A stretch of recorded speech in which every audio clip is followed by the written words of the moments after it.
Hi, my name is Tanya and welcome to my small backyard vegetable garden here in central Victoria. It's been a little while since I picked rhubarb and I was quite surprised at how much is actually here.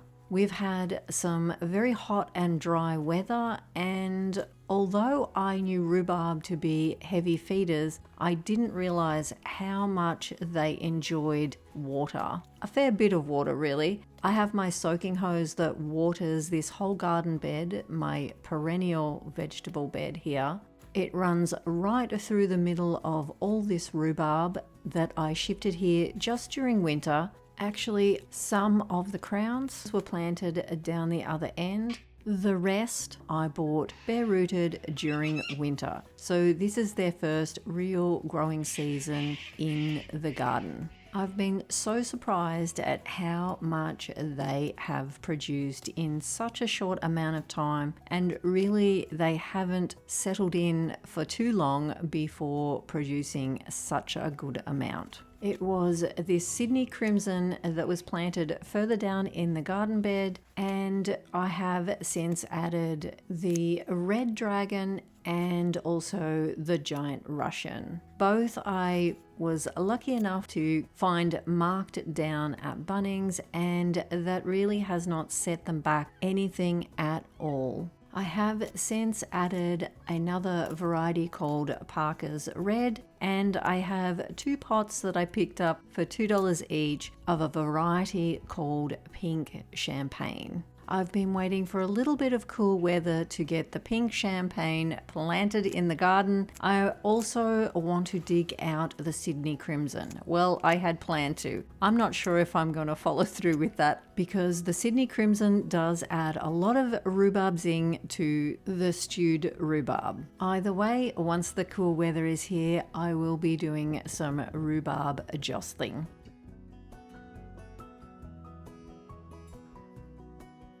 The Muncher burbless cucumbers have been producing so well, and we are really enjoying this perfect snack-sized cucumber. And my tub of compact tomato varieties have started to produce also.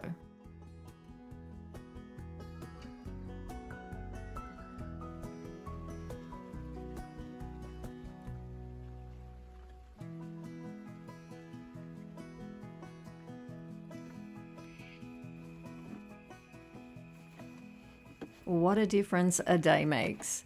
Yesterday the sun was shining, today there is rain, it is humid, it is not cold at all. I have my raincoat on and it feels a lot like autumn.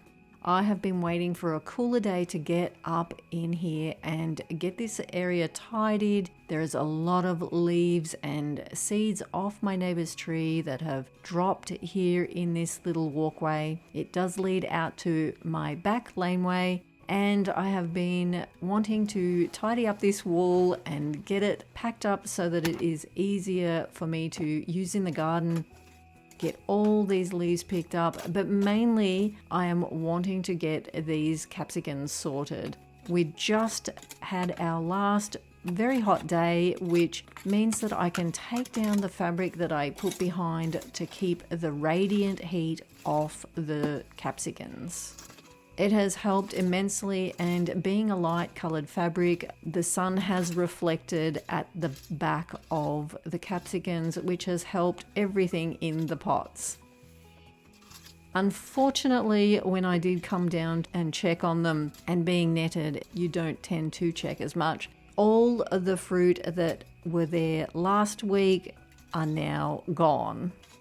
I think Mrs. Possum has made her way in under the net and has ate all the larger fruit. There is still some smaller immature fruit, but everyone except a few of the long sweet yellow that were hanging at the front of the pot, completely covered by the net, have gone.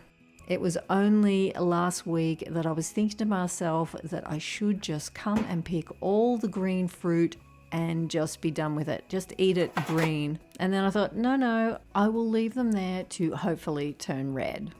big mistake, because all of that has gone. So I am here to get this all pulled apart and to re-net it so that it is more secure, I hope, because I'm not sure that I'm going to get too much more fruit, but I do not want the plants stripped of leaves.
What I will do is move them from this area. Now, I can't do that until the weather does cool down, because I'm going to get as many as I can potted up into separate smaller pots to overwinter. I won't be overwintering them here again. I'm just going to try a different way this year and put them into smaller pots in the hope that I can get my glass house up sometime during winter. I do have a lot of capsicums, and some of them I am very keen to keep. Probably not these long sweet yellow. I'm not too worried about those. They were interesting to overwinter last year, but if I am putting them into separate pots, I am going to be kind of picky with what I put in there. I do really want to save the red skin capsicums that are in the raised beds. Also, I have a heap of yellow snack capsicums in the raised beds. And then, of course, the different varieties here, like the candy cane that I bought this spring. I am very keen to pot them into terracotta pots, which means I'm going to have to go hunting for some secondhand pots, because terracotta is quite expensive to buy when you get into a 40 centimeter pot. I will be hunting around on Marketplace and garage sales, so hopefully I'll be able to find some. If not, I may have to just cut back on what I'm saving or get them into plastic pots if they are ones that I am very keen to save.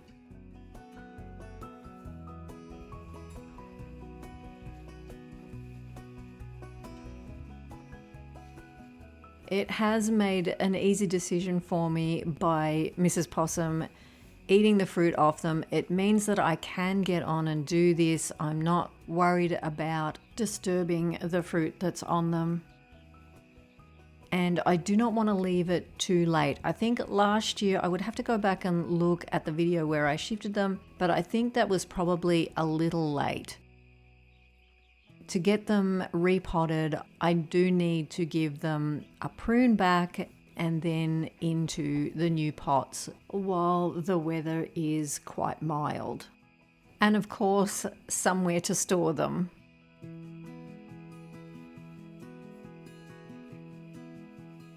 I'm not sure if I'm going to bother trying to overwinter the eggplants.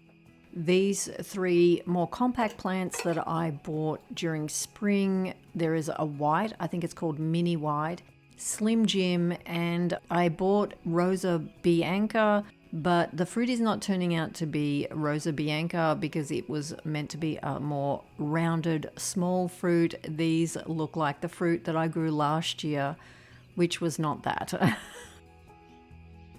And to be honest, as much as I love cooking with eggplant while it's in season, it's probably not a plant that is priority to me.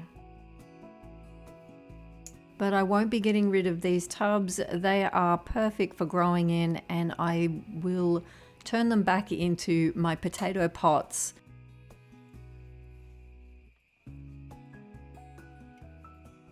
I did grow capsicums along here last year, but I had them in pots of tomatoes, which was sort of like an overflow area of tomato plants that I'd found marked down and capsicum plants marked down, and I hadn't noticed that Mrs. Possum ate into any of those. So it will be interesting just to see, now that I've taken all the heat protection that I'd put up against the tin, just how game she will be to get down on here. I'm going to try and peg the net around them as much as possible, but first making sure everything is staked. What I find with the first year of capsicums, they are very snappy. The fruit comes off them very easily, but once they get into that second year of fruit production, the fruit hold on so much better than their first year of fruiting. So it will be interesting if I can get them into some smaller pots and get them through winter and see how they go next summer.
Hopefully this will be enough to deter her from wandering down into the capsicum pots. I don't think she will. I think she's quite cautious, but I am going to sweeten the deal for her, and where I have her water dish up on the compost bins, I will be putting a little bit of something up there infrequently, maybe every couple of days, just to keep her going along the fence past the capsicum pots.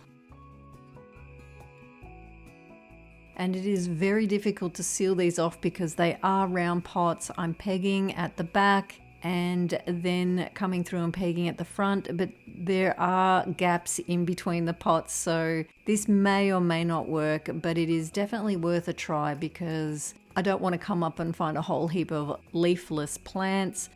Also, what I was thinking was that it is quite dark down here. I don't believe there was a problem when I had my lights, my string lights across the top when I used to use the potting bench up here. So I did buy these lights to hang over the top, thinking maybe that will deter her also.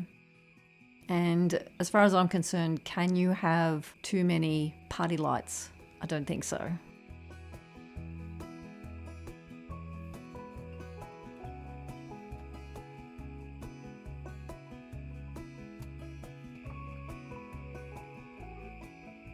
So the capsicums are looking way happier than what they were, all staked and standing up.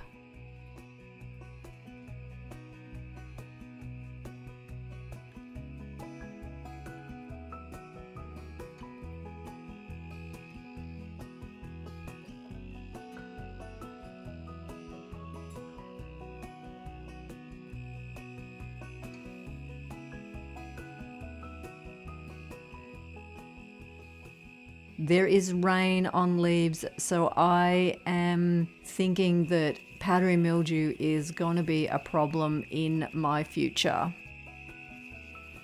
The tomato plants are looking worn out. They have had enough, I think, and who can blame them? It's been a summer like no other.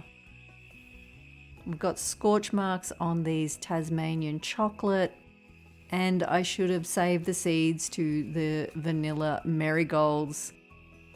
But I do have one red capsicum. This is the red skin. There is a little bit of mark there, but I don't think that is going to be a problem. There is so much fruit on these plants. They are small, and there's another one turning red. So hopefully I can enjoy these.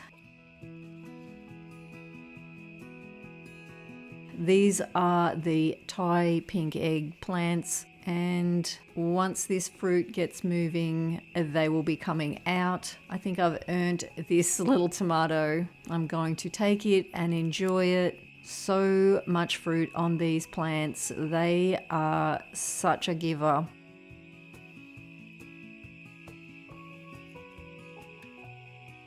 And I can't ever get enough of seeing those pink tomatoes.